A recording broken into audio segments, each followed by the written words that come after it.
All right, I'll start with contestant one. Do we have a question from the audience, or do we want to go back to my questions that I researched for months?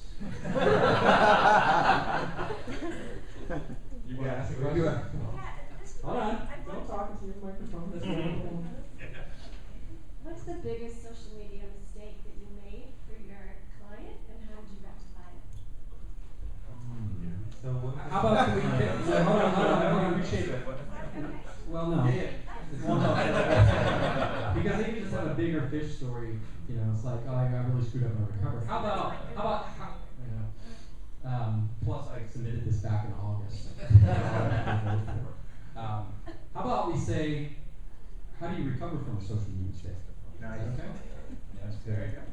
All right, I'm earning my commission here. All right, let's start with contestant number one. So I think the best way to recover from a social media mistake is pure transparency and honesty.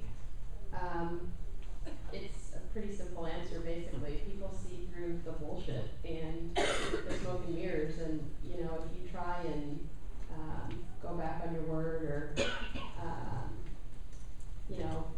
distract people with something else, they're just going to see right through it and call you out on it and cause more of a disaster. So just being open and honest and making sure that you put a little trust in your audience is a big key, I think.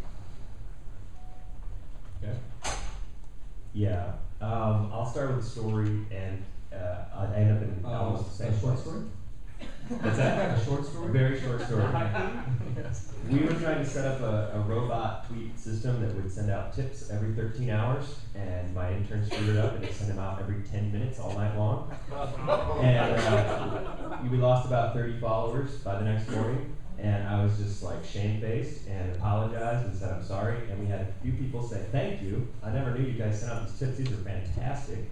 And a few people never came back, but everybody just appreciated the honesty and just the genuine apology.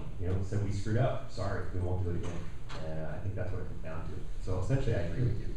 So violent agreement. But with a story. Okay, so we'll leave it up to the audience. So we got a little commentary from the audience. Okay.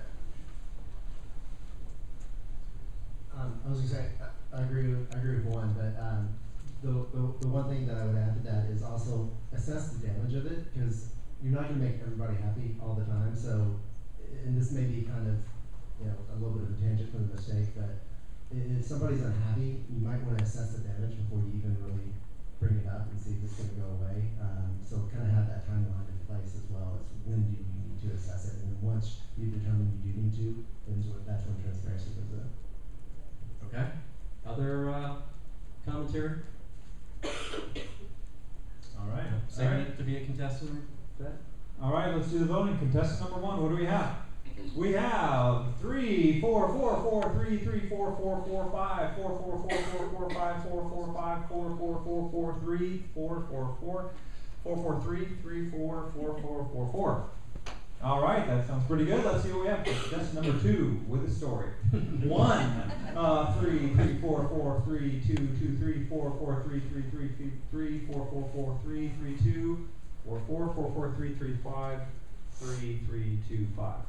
All right, Rich. That one. Yeah, another close one, but I think it's going to be contestant number one. All right. I think, when you make a mistake, you need to be open, you need to be transparent with this social media, and you learn from it and you move on.